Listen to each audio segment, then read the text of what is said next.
la parte de Israel, esta parte de arriba de lo que es el reino del norte, y el reino del sur fue Judá y Benjamín. Y aquí en este reino es donde David reinó 7 años y después reinó en todo antes de que se dividiera. Después que se dividió, pues ya fueron 2 reinos aparte, con la capital en Samaria y la capital en Jerusalén. En Jerusalén es donde estaba el templo, en Samaria no había templo. ¿Sí? Estamos así. Por eso que decían los samaritanos, aquella samaritana dijo, bueno, los samaritanos dicen que tenemos que adorar en Samaria, pero ustedes los judíos dicen que Jerusalén. Entonces le preguntan a Jesús, ¿dónde hay que adorar? Y Jesús le dijo, ni en Samaria ni en Jerusalén, en espíritu y en verdad. Y entonces es para poder nosotros ubicarnos y ver realmente, familiarizarnos con esto. ¿Ok? Bueno, pues ahora sí vamos a empezar. ¿Sí?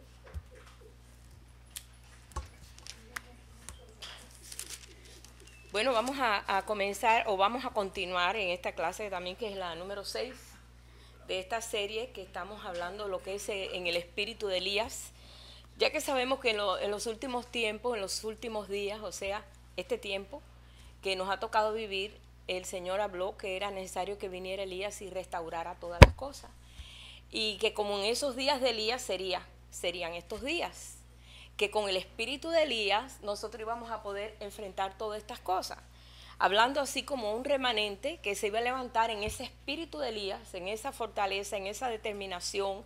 Elías fue un hombre que nunca se dejó adular, ni nunca se contaminó con la posición de que él tenía que darle siempre las profecías a los reyes, y nunca se dejó convencer por ellos. Él traía exactamente la palabra que Dios le daba, la palabra que daba, aunque era dura la palabra que daba, pero él no lo convencía a nadie de que tratara de que ponerse del lado de los reyes, sino él siempre estuvo del lado del Señor, a pesar de que tuvo que huir y pasar pues temores grandes y ser alimentado por cuervos, ser alimentado por la viuda y todo lo que realmente vimos nosotros en su tiempo en los cuales él estaba en esta área, porque él fue profeta en el reino del norte.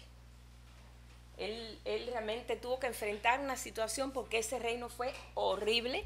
Los reyes todos eran dados a idolatrías, ellos adoraban a los dioses y realmente fue duro el ministerio de Elías, pero fue un ministerio lleno de pasión. Él era un hombre sujeto a pasión. Él era un hombre que, y yo digo, bueno, si tú no eres una persona que pones tu pasión en lo que estás haciendo, no vas a hacerlo bien. Y él era un hombre así, que cuando Dios le daba la palabra, él enfrentaba la situación, pero con podemos decir, con un heroísmo que él no tenía temor a nada. Y sabemos en la historia cómo él vivió ese tiempo acá. Aquí fue, y sabemos, estoy dando un recuento de lo que la semana pasada, ¿sí? Aquí sabemos que en el Monte Carmelo, él degolló a los 850 profetas que tenía Jezabel. Eran 450 profetas de Baal y 400 profetas de Acera, que comían a la mesa de él.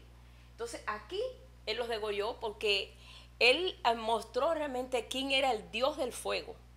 Y él reveló a todo el pueblo, porque todo el pueblo se inclinó a Baal y a la diosa Acera, porque eso era lo que el rey y la reina pues movía a la gente, ¿no? Y ellos pues hasta un templo grande que hicieron, pues ahí todo el mundo iba a adorar allí al dios Baal y a la diosa Acera. Pero él vino a determinar quién era el Dios, y ese Dios iba a ser, es un Dios que se manifestara en fuego. Y sabemos en la historia cómo fue que Dios envió fuego del cielo y consumió la ofrenda, aún toda la leña mojada la consumió el agua, consumió todo. Y todo el pueblo se inclinó a Dios. Y todo el pueblo dijo, Jehová es Dios, Jehová es Dios. Y él ahí degolló en este monte, él degolló ahí a esos 850 profetas falsos, o profetas de Acera y de Baal. En toda esta zona donde él tuvo que pasar toda esta prueba, como fue aquí en Sidón, en Sarepta, donde tuvo que vivir en casa de una viuda y ahí estar alimentada por la viuda cuando él dio la palabra de que no iba a llover por 3 años y medio. Y este rey que él tuvo que enfrentar fue un rey pues muy inclinado al mal, porque su esposa Jezabel, dice, lo motivaba, lo movía al mal. Y él era moldeable para ser movido al mal, por supuesto. Y todas las cosas que hizo, que fueron cosas horrendas, de veras, y la cosa mayor era la idolatría, que dejó que el pueblo se envolviera en esa idolatría, que el pueblo ya no tuviera temor a las leyes, ni tuviera nada que ver con Dios. Eso fue lo que llevó Dios a preparar un hombre como Elías, con ese calibre, esa fuerza, esa determinación de hacer todo lo que Dios le mandaba hacer. Yo dije que qué tremenda elección hizo Dios cuando llamó a Elías, porque él ni profeta era, él era un hombre de la ciudad, no era reconocido como un profeta, pero Dios fue quien lo escogió, quien lo llamó y que le mandó el mensaje, y de ahí comenzó, yo diría, la aventura de Elías, por el responder a Dios. Sabemos que Elías fue un hombre que representa el profeta que escucha, porque él en todo momento no lo vemos a él esperando que haga algo Dios visible para tener fuerza, cosa que el pueblo de Dios es muy dado a moverse por lo que ve, no por lo que escucha. O sea, no porque escucha al Señor o la palabra que Dios pone en ellos. Y eso lo hemos visto a través de tantos años que hemos estado caminando en lo que es el reino. Y este hombre tenía un celo tan grande en su corazón que él lo que quería era cumplir el llamado o el ministerio que Dios le había dado. Él estaba consciente del ministerio que Dios le había dado. Por esa razón, él vestía de una forma, como está diciendo Pablo, de pelo de camello, como yo estaba contando la otra vez, que era pues un traje distintivo que él llevó, donde todo el mundo sabía. Cuando decían, el hombre que va vestido de pelo camello, Elías Tisbita. Todo el mundo sabía, lo identificaba por su ropaje raro, como lo identificó con Juan el Bautista. Y ese es el carácter. Bueno, cuando Elías, y sabemos aquí en todo lo que él pasó y todo, y ya después que pasó todo, que degolló a aquellos profetas, escuchó o le trajeron el mensaje de que Jezabel iba a degollarlo él también. Le dijo, así como lo hiciste a mis profetas, mañana a esta hora tú estarás igual. Él se paniqueó. Ahí se paniqueó. Yo digo, ¿cómo es que Elías tan fuerte y tan valiente ahí perdió en ese momento? Pues Jezabel representa el espíritu religioso. Vamos a ir ahora a la parte espiritual, ¿no? de esta historia. Jezabel está mencionado en Apocalipsis, porque ni ya ni Jezabel existía. Pero el Señor habla de una tal Jezabel en la iglesia de Tiatira, que es la iglesia religiosa, que es la cuarta iglesia que encontramos en Apocalipsis. Y le dice, sé que tienes ahí esa mujer llamada Jezabel, que hace caer a los hijos. Bueno, y empieza a dar una palabra donde el Señor da una sentencia sobre Jezabel. Jezabel ya no existía, pero el espíritu ese de Jezabel, pues es el espíritu religioso, que quiere hacer las cosas por egoísmo propio. Y lo vamos a ver, después vamos a verlo cuando entremos ya con Jezabel, porque es muy bueno saberlo, porque es muy fácil envolverse religiosamente. El espíritu religioso es muy sutil.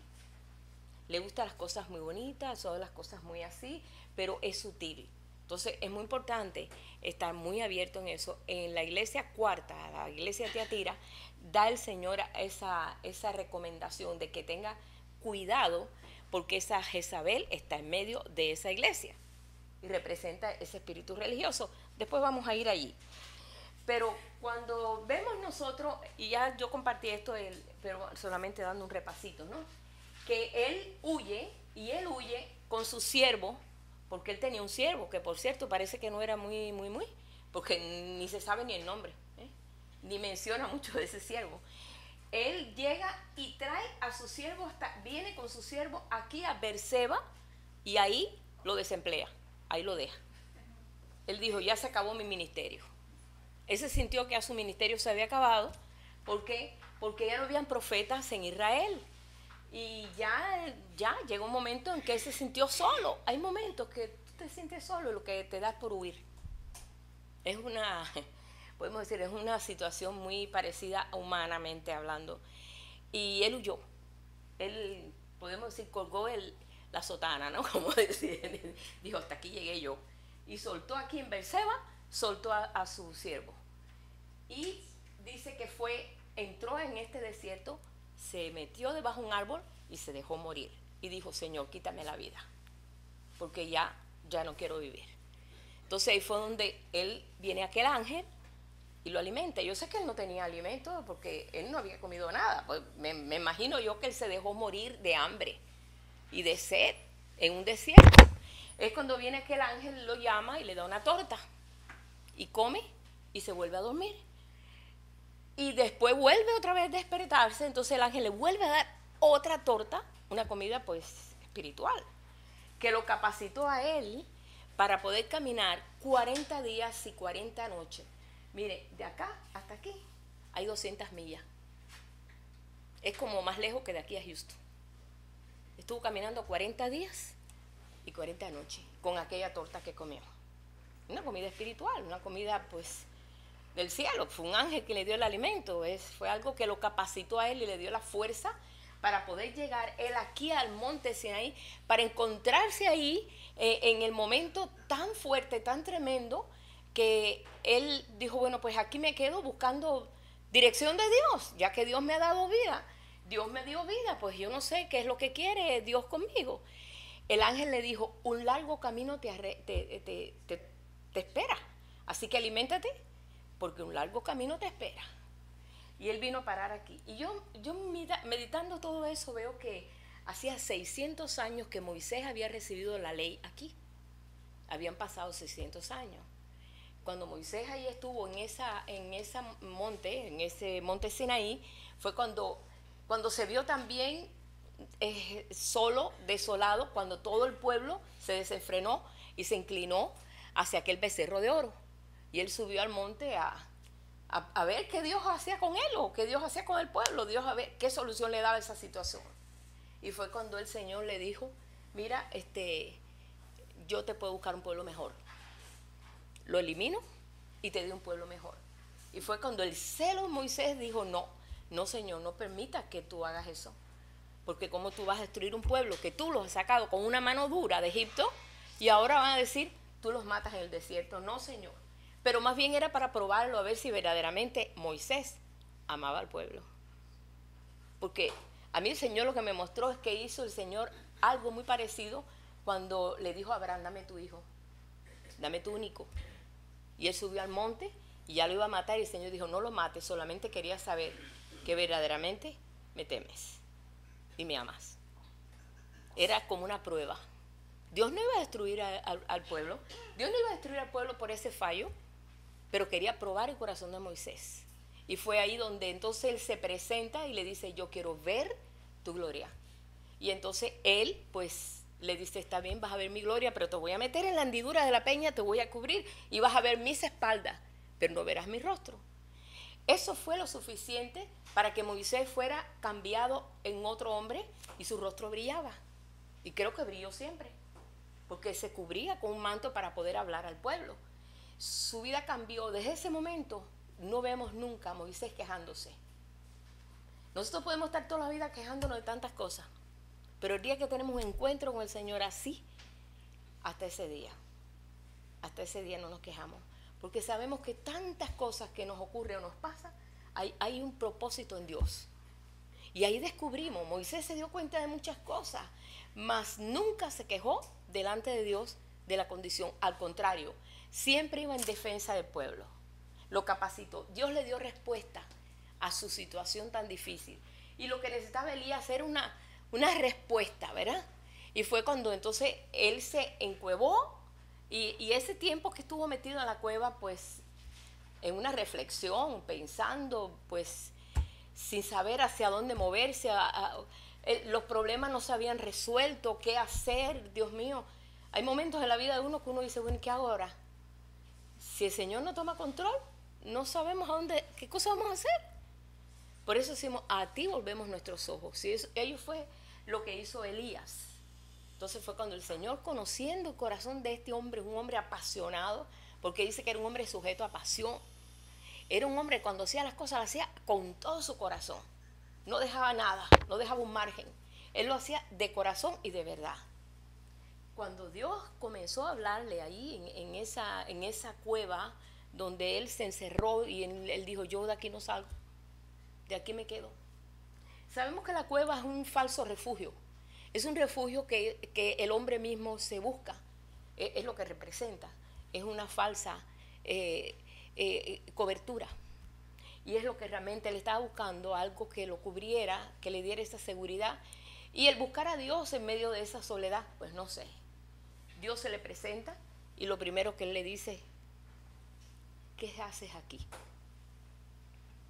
Bueno, tú sabes lo que hago aquí. Si has visto todo mi recorrido, 200 millas, ¿no? ¿Cuánto caminó? ¿Cuánta cantidad de millas, kilómetros caminó? ¿Y cuántos días estuvo caminando él sin esperanza o esperando que Dios le hablara? Dios no le habló en esos 40 días ni 40 noches. ¿Cuánto habrá clamado Dios? Dios, háblame. El cielo cerrado completamente, hasta que no estuve en el monte Sinaí. Ahí en el monte Sinaí, entonces fue cuando Dios le habló y le dijo, Elías, salte para afuera. Pero él no quiso salir. Entonces Dios se manifiesta, sabemos, un viento fuerte, después en un terremoto, después en un fuego.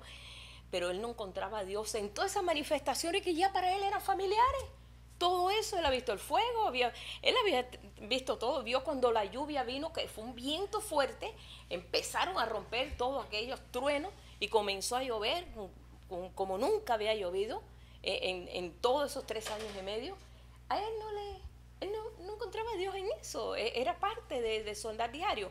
Pero cuando entonces escuché el silbo ese apacible, que fue algo tan interno, entonces que salió de la cueva y no salió antes. Y se postró y encontró a Dios en ese silbo. Entonces se dio cuenta, y esto es lo que estamos tratando de hacer ver, que el ministerio de Elías es un ministerio que escucha, que desarrolla el oído espiritual. Cuando vemos a Juan, el evangelista aquí en la isla de Patmos, él escuchaba y entonces se volvía a ver. Si tú no escuchas, tú no ves. Si tú no escuchas realmente lo que Dios te está hablando, tú no tienes capacidad de ver. Esa es la forma en que... Ahora, en Eliseo, después vamos a ver que ya ese ministerio que puede escuchar y puede ver.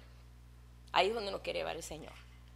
Pero Elías comenzó a desarrollar eso desde el principio, porque cuando Dios le decía, di, él decía.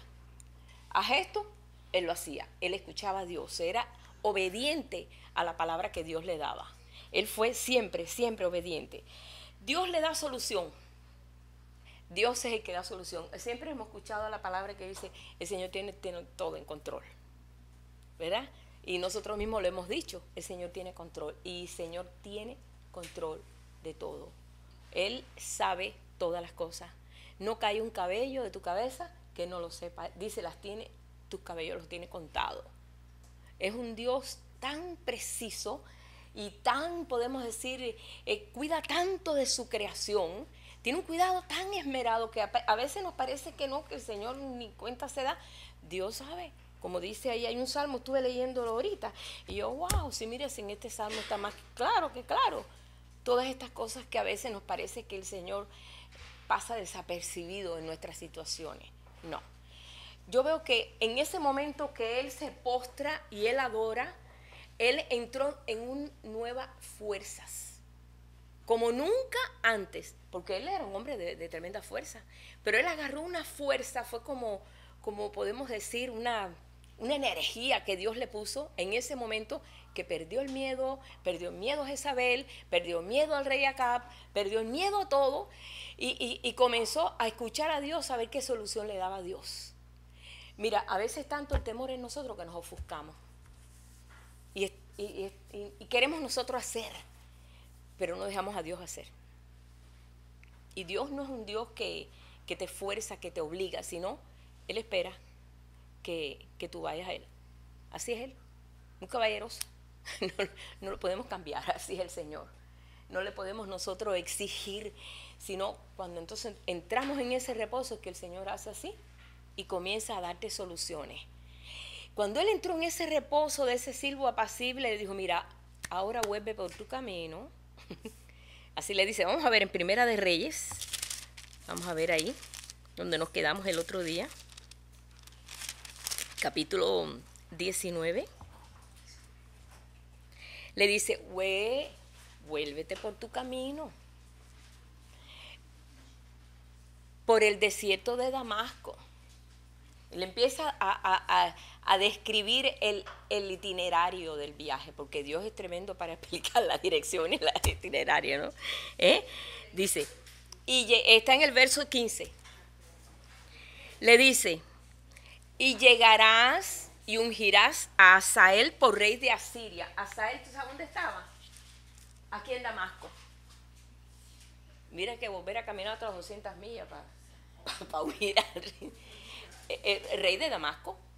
O sea, el rey que estaba aquí en Damasco era otro rey, Ben-Hadad. Y él tenía que entonces ungir a Hazael. Hazael iba a ser un rey horrible, déjeme decirle, horrible. Pero Dios iba a usar a Hazael para castigar a Israel, para hacerlo entrar en cintura. Así como hizo cuando llevó cautivo el pueblo a Babilonia. No es que el Señor estaba aplaudiendo ahí a Nabucodonosor, no, es que lo usó como un instrumento para poner a aquel pueblo en orden. Sí, cosas así que tú dices, caramba, qué tremendo. Bueno, Hazael fue horrible, fue un rey horripilante, peor que Ben-Hadad. Pero él quería que ungiera a este hombre, porque este iba a ser la espina que iba a ponerlos a ellos en cintura.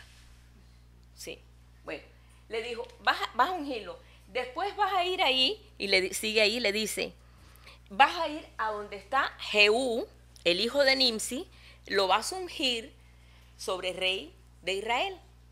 Este hombre, Jehú, es después aquel que acabó con Jezabel y acabó con los 70 hijos de Acab. Acabó con toda la familia de Acab. No dejó allí nada, no dejó nada. Todo lo que era pariente arrasó. Este hombre, Jehú, él fue pues decidido a cumplir la palabra que le habían dado cuando fue ungido. Entonces le dijo, ven y unge a Jehú. Y después le dice, y entonces ve allá donde está Eliseo, hijo de Safat, de Abel Mejola, lo ungirás para que sea profeta en tu lugar. Sabemos que Abel Mejola está como por acá, por esta zona de por acá, muy cerca de donde era él. Dice, ahí ungirás a Eliseo. Cuando nosotros vemos esto, dice, el que escapare de la espada de Hazael, Jehú lo matará. Y el que escapara de la espada de Jehú, Eliseo lo matará. Que yo sepa, Eliseo no lo hizo así, no mató, pero sí trajo la sentencia, la palabra, la sentencia. Y yo haré que quede en Israel 7,000 cuyas rodillas no se doblaron ante Baal y bocas que no lo besaron. Hasta le trajo esa solución, porque el dolor que tenía Elías es que era solamente él había quedado. Y solamente quedo yo. Señor, yo tengo un vivo celo por Jehová, Dios de los ejércitos. Han matado a espada a tus profetas y solamente quedo yo. El Señor le dice, no, mijo, hay 7,000 mejor que tú. ¿Verdad? 7,000 mejor que él, porque Eliseo era uno de los 7,000. Y mira Eliseo, qué hombre, qué tremendo hombre. Dice, no, ahí hay solución. Eso le dio descanso. Mira, cuando uno está pasando un conflicto y uno ve una salida, una solución, uno entra en paz. Uno entra en paz. Y eso fue, él entró en paz. Y salió, él no, déjeme decirle, él no fue que ungió al rey ¿cómo se llama? Hazael. No, eso fue después, Eliseo mandó a alguien que hiciera todas estas cosas y también Eliseo fue quien lo hizo. Él no lo hizo. Él lo iba a hacer Eliseo, porque Eliseo iba a ser el sucesor de él, pero él no tuvo que hacer nada de eso. El sucesor de él, que era Eliseo, fue que ungió al rey y después mandó a uno que se lo hiciera también al que iba a ser el rey de Israel. O sea que no lo tuvo que hacer él, pero es como si lo hubiera hecho él, porque era su mismo ministerio. Porque a veces estamos atados a que no, el ministerio es que tiene que ser fulano. No, el Señor puede usar instrumentos y es el ministerio del Señor. ¿Ves? Entonces yo me puse a mirar y yo dije, caramba, si Elías se murió y todavía no había rey, no lo había ungido, ¿y por qué no fue a Damasco como le había mandado? Porque iba a ser en el tiempo que Dios quería que fuera, punto. Pero Dios le da la solución y él entra en paz. Cuando nosotros vemos esto aquí y vemos que toda la solución se la dio el Señor y lo primero que hace el Señor es el llamado a Eliseo. Eliseo quiere decir, así como nosotros vimos que Elías es Dios es, Eliseo quiere decir mi Dios es salvación. Qué casualidad que ese nombre quiere decir eso. Todos esos nombres que empiezan en EL quiere decir Dios. O sea, todos los nombres que están compuestos con EL, Eliú, Dios es Él, Eli, todo está representando a Dios, como el Señor le decía al Padre, Eli, Eli, lava samatani, quiere decir Dios mío, ¿por qué me has abandonado? Es un derivado. Eliseo quiere decir mi Dios es salvación. Y bueno, según los libros que yo he estado ahí mirando y viendo todos los reportes que se habla de Eliseo, se supone que fue el profeta, uno de los más grandes, por no decir el más grande profeta, en cuanto a la doble porción que había en él, el doble de milagro. Fue un hombre que pues usado increíblemente en un tiempo que pues no había lo que por ejemplo tenemos cuando nosotros sabemos que vino Jesús y Jesús, él multiplicó comida, él resucitó muerto, él sanó de lepra, más o menos lo que Jesús hizo cosas muy parecidas al Mesías, pero el doble de lo que Elías hizo, por la doble porción. Pero quiero que vea aquí en Romanos 11, que casi Pablo lee el versículo que yo tenía, pero bueno, vamos, Romanos 11:2, donde dice, ¿no ha desechado Dios a su pueblo, al cual desde antes conoció? ¿O no sabéis que dice de Elías la Escritura, cómo invoca a Dios como contra Israel, diciendo, Señor, a tus profetas han dado muerte, tus altares han derribado, y solo yo he quedado y procuran matarme?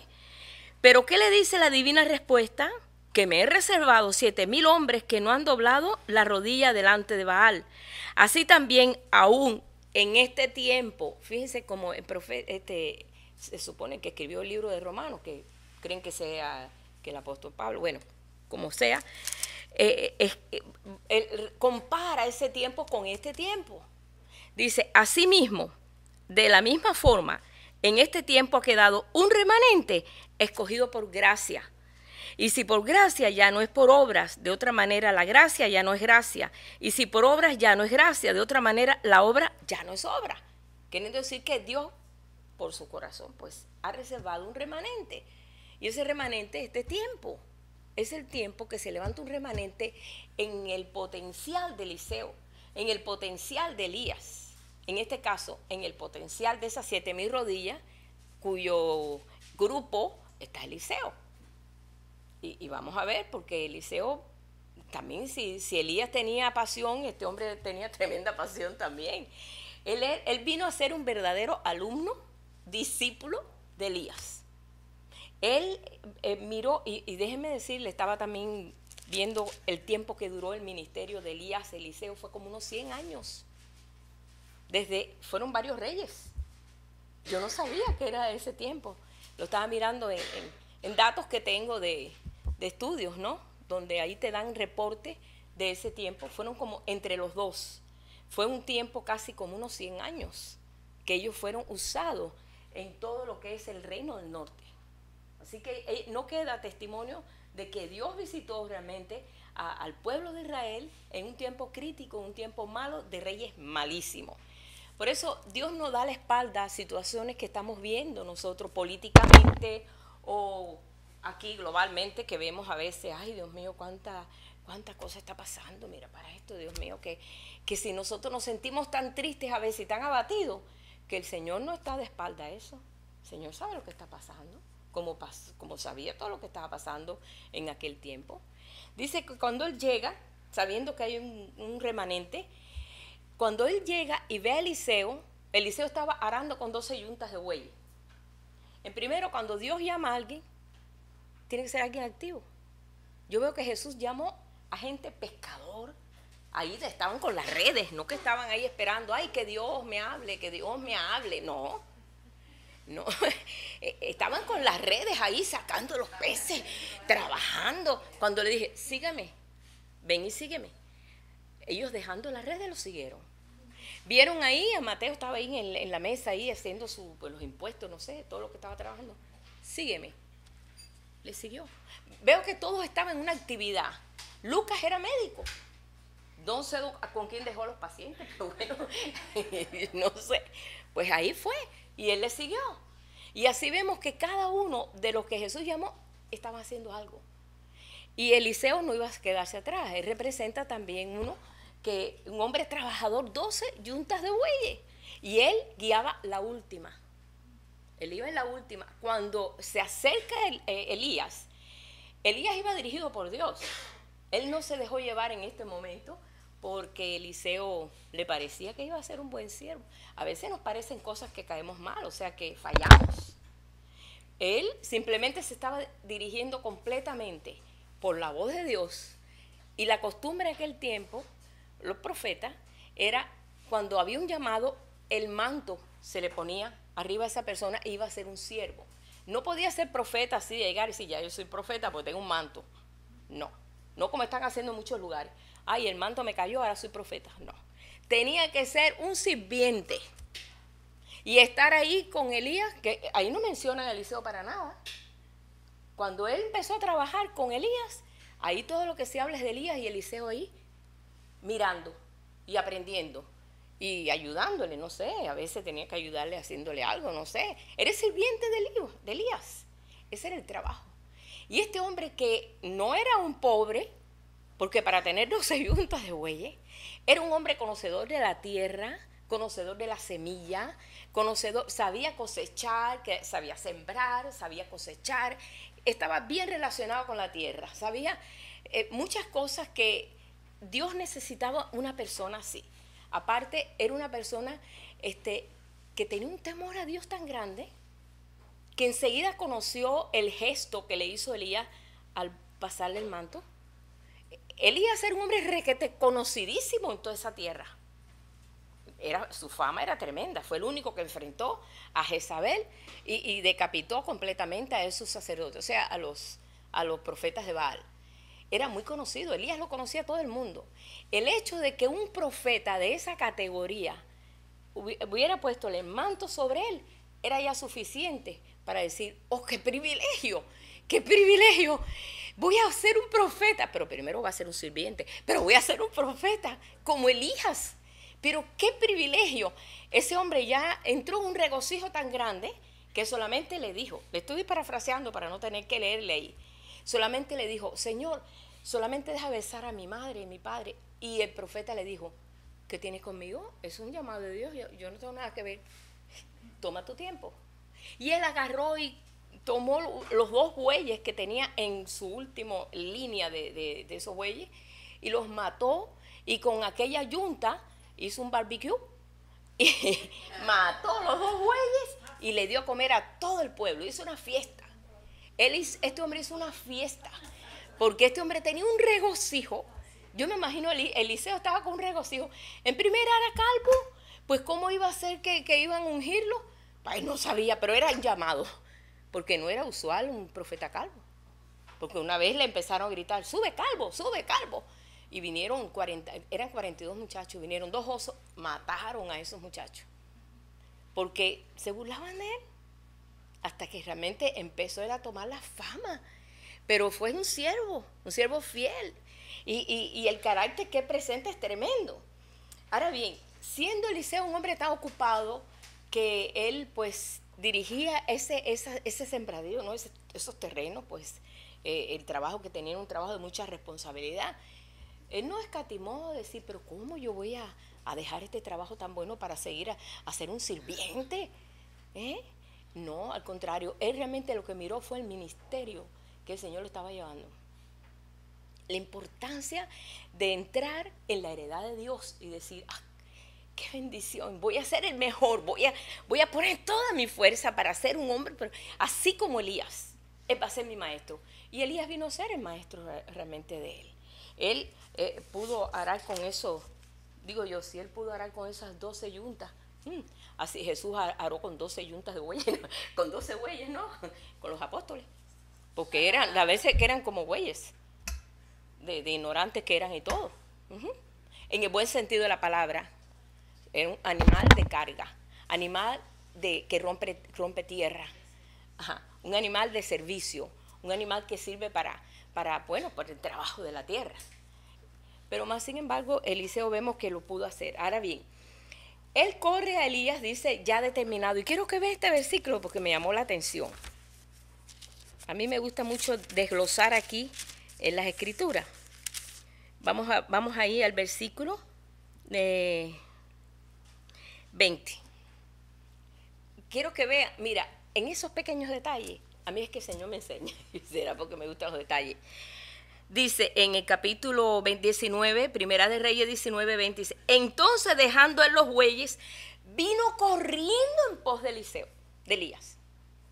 Vino corriendo, determinado, y dijo, te ruego que me dejes besar a mi padre y a mi madre, y luego te seguiré. Y él le dijo, ve, vuelve, ¿qué te he hecho yo? Esto es un llamado de Dios, no un llamado mío, personal. ¿Qué te he hecho Dios? Y dice, y se volvió, dice, y tomó un par de bueyes, los mató, y con el arado de los bueyes coció la carne, la dio al pueblo para que comiera. Después se levantó y fue tras Eliseo, y le servía. Vino a ser el criado. Perdón, detrás de Elías. Y le servía. Ese fue versículo 21. Cuando vemos esto realmente, y podemos nosotros comparar, si bueno, verdaderamente cuando el Señor llama, tú respondes. Es algo, es una fuerza interna que no te deja pues, no tiene fuerza para echarte para atrás. Por eso es que dice, el que pone su mano en el arado y mira hacia atrás, no es apto, no es apto. Está queriendo decir, está pensando que dejé, ay, no debería haberlo hecho. No, eso no sirve, no va a servir para nada. No va a hacer nada útil. Por eso cuando los apóstoles, el Señor los llamaba, dice, y dejándolo todo, le siguieron. Dejando las redes, le siguieron. Todo esto está representando un camino de obediencia, un camino de entrega total. Y eso realmente es lo que vino a hacer Eliseo.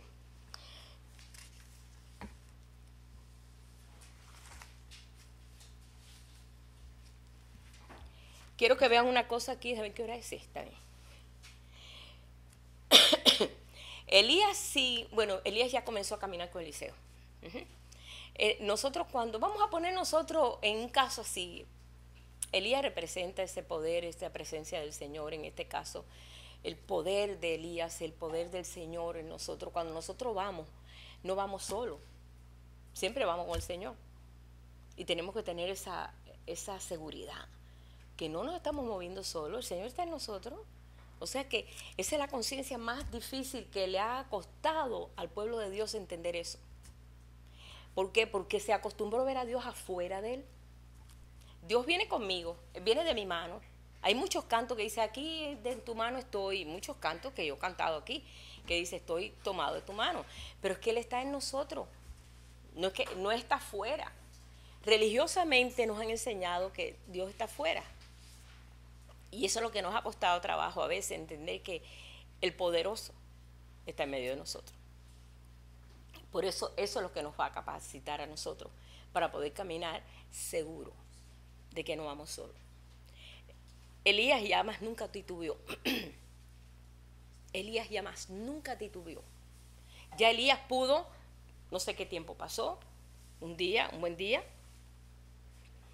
Jezabel, la esposa de Acab, que no era ni del pueblo de Dios, era hija del rey de Sidón, no tenía temor de Dios, ni de las leyes, ni de nada.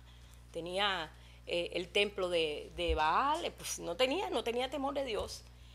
Se le ocurrió, porque a su esposo le gustó una heredad al lado de su casa. Y pensó, esta heredad para poner aquí, para poner un huerto de legumbres. El rey se había hecho hasta una casa de marfil. ¿Tú te imaginas? ¿Tú te imaginas una casa de marfil? Yo no me lo imagino, no puedo pensar. ¿Cuántos elefantes tuvo que matar para hacer? Pues imagínense. Bueno, era así, era caprichoso. ¿Por qué? Porque está representando ese espíritu de egoísmo propio. Acá representa, a pesar de que era un hombre que tenía que ver con las leyes, con Dios, el rey de Israel. Mas sin embargo es dado a su propio egoísmo y se juntó con alguien que era peor que él y ambos pues hicieron, y está representando un espíritu religioso, porque Jezabel representa ese espíritu religioso.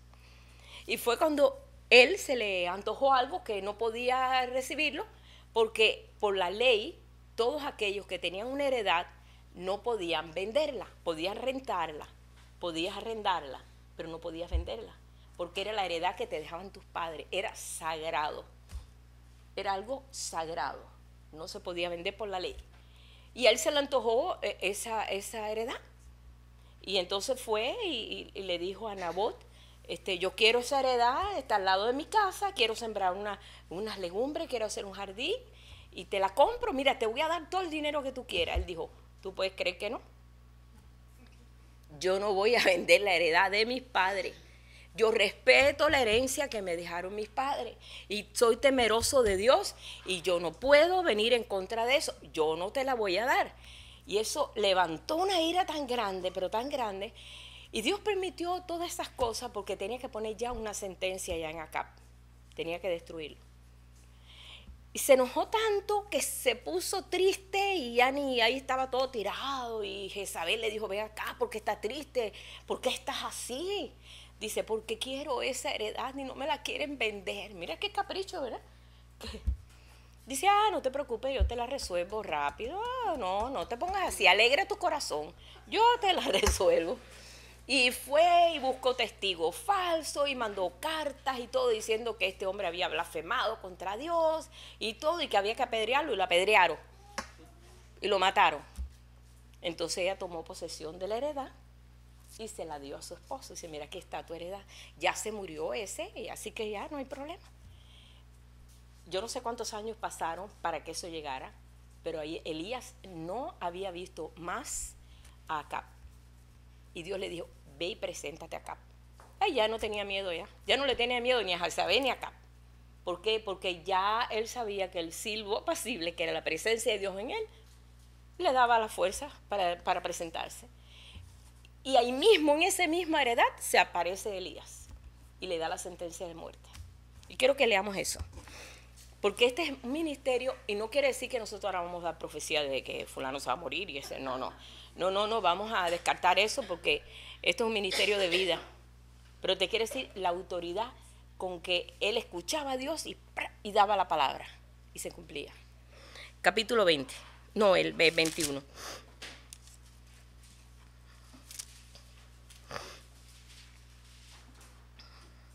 En el verso 17. No leo toda la historia anterior, es lo que yo les conté. Entonces vino palabra de Jehová a Elías Tisbita diciendo, levántate, desciende a encontrarte con Acab, rey de Israel, que está en Samaria. He aquí él está en la viña de Nabot, a la cual ha descendido para tomar posesión de ella. Le hablarás diciendo, así ha dicho Jehová, no mataste, también has despojado. Y volverás a hablarle diciendo, así ha dicho Jehová, en el mismo lugar donde lamieron los perros la sangre de Nabot, los perros lamerán también tu sangre, tu misma sangre. Eso es lo que le vas a decir. Imagínate, oye, decirle eso al rey. Es que el profeta tenía que presentarse al rey y decirle las cosas a lo que Dios le decía, porque era el pueblo de Dios. Dios tenía autoridad para eso. Y el profeta pues era la voz de Dios. Acab le dijo a Elías, cuando Acab vio a Elías, pues no lo veía hacía mucho tiempo. Le dijo, me has hallado, enemigo mío, me has hallado. Enemigo, ¿era su enemigo? Él le dijo, te he encontrado, sí, porque te has vendido a hacer lo malo delante de Jehová. Por eso te he buscado. Imagínate, cuando el violín empezó a temblar, sabía que la palabra que venía era fulminante. He aquí traigo el mal sobre ti, barreré la posteridad y destruiré hasta el último varón de la casa de Acab, tanto el siervo como el libre en Israel. Acab tenía 70 hijos. Aparte de los siervos y aparte de todos los demás gente que tenía que ver con él. Pondré tu casa como la casa de Jeroboam, hijo de Nahal, y como la casa de Baasa, hijo de Ahías, por la rebelión con que me provocaste a ira, y con que has hecho pecar a Israel. De Jezabel también ha hablado Jehová, diciendo, los perros comerán a Jezabel en el muro Jezreel. El que de Acab fuere muerto en la ciudad, los perros lo comerán. y si fuere muerto en el campo, lo comerán las aves del cielo. Entonces, entre paréntesis, dice, a la verdad, ninguno fue como Acab, que se vendió para hacer lo malo ante los ojos de Jehová, porque Jezabel, su mujer, lo incitaba. Él fue en gran manera abominable, caminando en pos de los ídolos, conforme a todo lo que hicieron los amorreos, a los cuales lanzó Jehová de delante de los hijos de Israel. Pero sucedió que cuando él oye esta palabra, se humilla delante de Dios y rasga su vestidura. Cuando una persona rasgaba su vestidura, eso es señal de que eso no se podía hacer. Eso era señal de un luto pero profundo. Se rasga la vestidura. Dice, y puso cilicio sobre su carne, ayunó, durmió en cilicio, anduvo humillado. Entonces vino palabra de Jehová a Elías diciendo, ¿no has visto cómo Acab se ha humillado delante de mí? Pues por cuanto se ha humillado delante de mí, no traeré el mal en sus días. Solamente que en los días de su hijo, el que va a ser rey, voy a traer este mal. Pero de que lo voy a traer, lo voy a traer. Pero no mientras él esté. Bueno, fue como 3 años después. Pero ahí veo el potencial que hay cuando verdaderamente nos humillamos delante de Dios. Porque mira que yo creo que yo no lo hubiera perdonado. Yo no hubiera perdonado a ese hombre, que es malo. Pero Dios vio que de ver a ese hombre se humilló y se vistió de luto y de cilicio y ayuno y no quería comer, se tiró a morir. Y Dios dijo, verdaderamente hay un cambio. Dios cambia cuando el corazón de la persona se humilla. Dice el Señor, pues responde. ¿Sí? Vemos rasguitos de cosas así en el Antiguo Testamento que nos enseña realmente cómo actúa Dios en situaciones difíciles. Y Dios lo dejó por un tiempo. Pero Elías pasó tiempo, como le estoy diciendo, fue tiempo en los cuales verdaderamente vino esa sentencia, y sabemos cómo fue la muerte de Acab. Otra cosa, Acab pues se cuidaba mucho porque sabía que había una sentencia de muerte para él. Él se cuidaba y hubo una guerra entre el rey de Judá y el rey y él. Se unieron para venir contra el rey de Asiria. Y él dijo, mira, yo voy a ir a la guerra, pero me voy a disfrazar para que nadie sepa que yo soy rey. Tú sabes, para que no me maten. Y él se disfrazó. Pero el rey Josafat se vistió de rey y andaba ahí, tú sabes, pues, ahí en la guerra. Pero él se disfrazó para que no lo vieran y no lo mataran. ¿Sabes qué pasó? Que salió una saeta así en el aire, ¡pum!, y cayó en medio de la costura. Por eso te digo que cuando Dios tiene en la costura de todo lo que es la armadura esa que se ponen ellos, en la costura entró y lo mató. Y tuvo todo ahí herido, mal herido, hasta que ya llegó un momento en que pues, se murió el hombre. Y esa sangre que corrió por ese carro, donde iba en ese carro, fue allí donde ahí mismo él fue que hizo lo que le hizo a Nabot. Y dice, y los perros ahí tomaron de esa sangre, y esa sangre cayó allí y se cumplió la palabra que Dios había dicho. Murió el rey de Israel. Y de una forma que tú dices, qué casualidad. No, para Dios no hay casualidad. Dios sabía, él se disfrazó, pero no pasaba desapercibido para Dios. La sentencia estaba allá, la palabra se había dado. Y bueno, todas estas cosas, pues nosotros cuando vemos eso y vemos que Jezabel representa el espíritu religioso, la que se quedó viva por un tiempito, nada más. Ella se quedó viva por un tiempito nada más. Está representando ese espíritu también, el espíritu religioso más fuerte que está luchando la iglesia hoy en día, es el espíritu religioso, que es el espíritu de Jezabel. Cuando Jezabel es muerta, los perros se la comen y queda solamente la calavera, las manos y los pies, porque la echaron ahí, la tiraron y los perros se la comieron. Y cuando salieron para enterrarla, porque dijeron, es hija de reyes, vamos a enterrarla, no, solamente quedaba la calavera, las manos y los pies. Se habían comido a Jezabel entera. Y es ese espíritu que opera realmente religiosamente. Es representativo, es en el hacer. Aún hay mucha fuerza de ese espíritu en las iglesias. que es el espíritu religioso, el espíritu de control, el espíritu que no quiere que verdaderamente tengamos ese conocimiento de Dios, esa búsqueda de Dios, ese deseo de Dios que te tiene en la palabra viva, que es como ella hacía. Ella mataba a los profetas de Dios, ella los mataba. Ella no quería que hubiera profetas de Jehová en su tierra. Su trabajo fue ese, eliminar a todos los profetas. ¿Por qué? Porque está en contra de la palabra viva. Por eso este espíritu opera. Es importante que nosotros descubramos. Y esto realmente lo vino a trabajar o vino a luchar contra eso el profeta Eliseo y Elías, contra esta Jezabel. Nosotros en este ministerio del remanente sabemos que nuestra lucha no es contra carne ni sangre. Ya no tenemos una Jezabel natural o tenemos un rey acá, pero sí el espíritu que representa el carácter de ellos.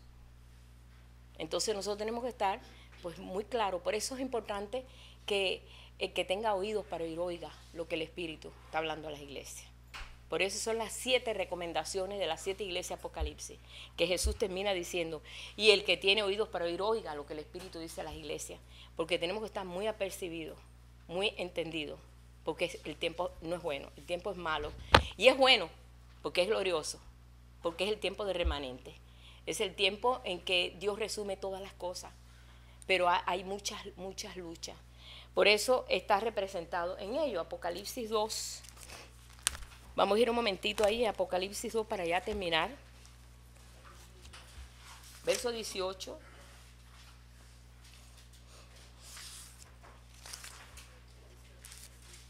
Donde dice...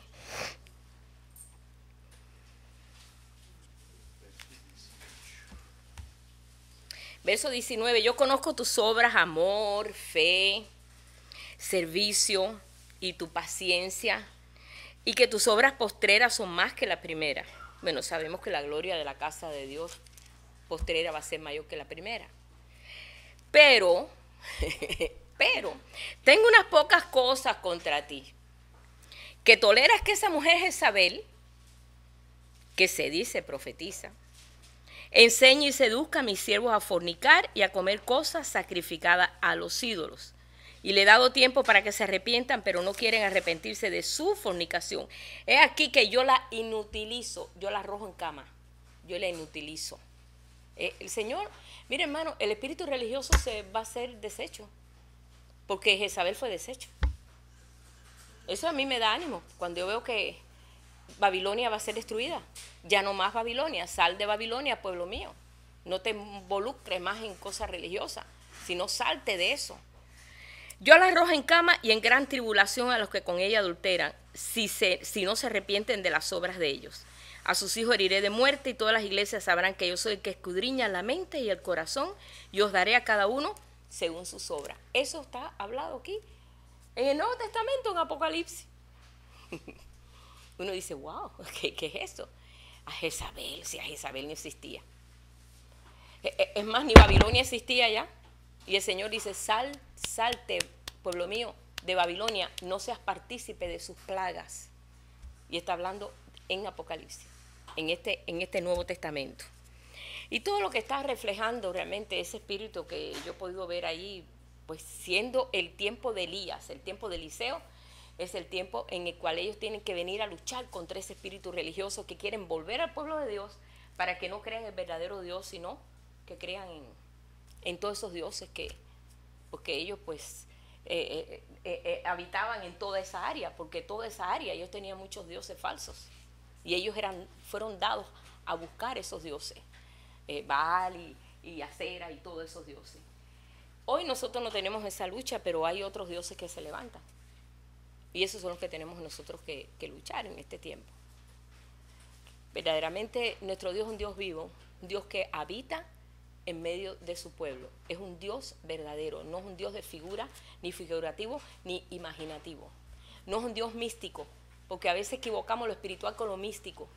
No es un Dios místico, porque hay muchas religiones místicas. Mira, ahora fui por detrás de ahí, como a 2 cuadras de mi casa, más atrás así, y me metí así para ver unas flores ahí, que siempre hay unas flores muy lindas. Hay un templo budista ahí. Y yo, ¿y eso dónde salió eso? ¿Y cuándo fue eso? ¿Y cuándo edificaron un templo budista ahí? ahí mismo, como podemos decir, a 4 o 5 cuadras de mi casa, donde quiera se levanta. Eso no nos va a hacer tropezar a nosotros, un templo budista, donde donde trata de hacernos a nosotros tropezar, es en la verdad de Dios, torciéndola. ¿Ve? Y eso es lo que hemos visto en muchos lugares, desgraciadamente.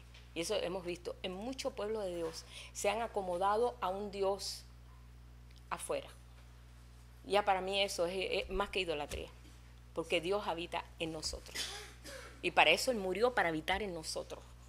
No para habitar acá, ni porque acá y acá, como muchas personas ven que van aquí, tanta idolatría que vemos nosotros, y no es enfocarnos ahora en todas las idolatrías esas que vemos por ahí que nos hacen sacar, que vemos una virgen en una tortilla, una virgen en una mata, cosas que llevan millones de gente detrás de eso. No, es también en medio del pueblo de Dios.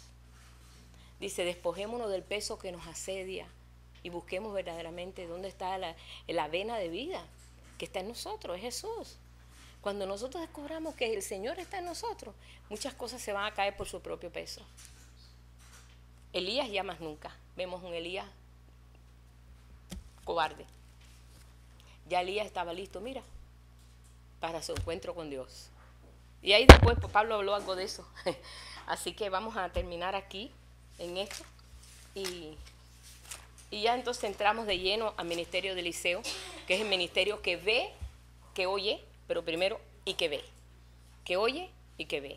Y ahí es donde el Señor nos quiere llevar. El poder desarrollar el oído espiritual nos capacita a ver. Y ese es el ministerio de Eliseo. Señor, te damos gracias en esta noche, Padre. Señor, te damos gracias porque vemos que verdaderamente aprendemos con cosas que ocurrieron hace ya cientos, miles de años, Padre.